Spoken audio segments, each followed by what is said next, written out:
Ustaz, apa tips anti galau? Maksud saya tips anti galau ala Rasulullah sallallahu alaihi wasallam. Kalau sedih itu dihadapkan dengan permasalahan pelik, apa yang biasa Nabi sallallahu alaihi wasallam lakukan? Ya. Di antaranya kita berdoa. Allahumma na'udzubika minal hammi wal hazn wal ajzi wal kasal. Di antara doanya Nabi, ya Allah, aku berlindung kepada Engkau ya Allah dari galau ya. Hammi wal hazn itu kekhawatiran dan kesedihan.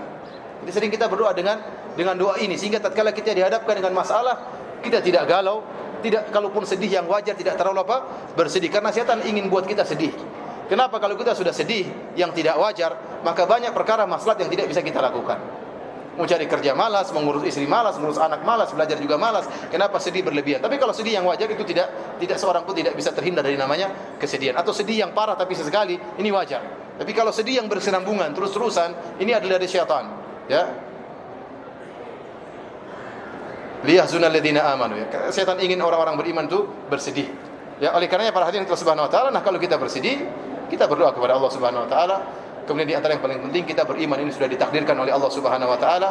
Begitu terkena musibah kita mengatakan alhamdulillah ala kulli hal, innalillahi wa inna ilaihi raji'un. Yakinlah bahwasanya di balik musibah tersebut pasti ada hikmah yang Allah kehendaki. Lihatlah kisah Nabi Ibrahim tatkala Allah menyuruh ya meletakkan istrinya di tengah kota Mekah yang tidak ada kehidupan sama sekali. Ternyata banyak sekali ya maslahat yang ada di balik kisah tersebut ya. Oleh karenanya seorang husnudzon kepada Allah dan yakin ini sudah ditakdirkan, dia tidak bisa menghindari.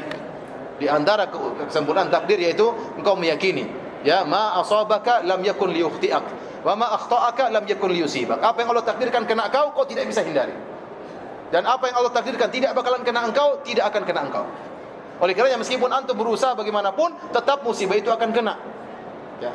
Nah, seorang mukmin tidak akan terhindar dari musibah, tapi bagaimana sikap dia menghadapi musibah tersebut. Di antaranya dia beriman bahwa ini takdir Allah Subhanahu wa taala dan dia bersabar, maka dia akan dapat pahala dari Allah Subhanahu wa taala.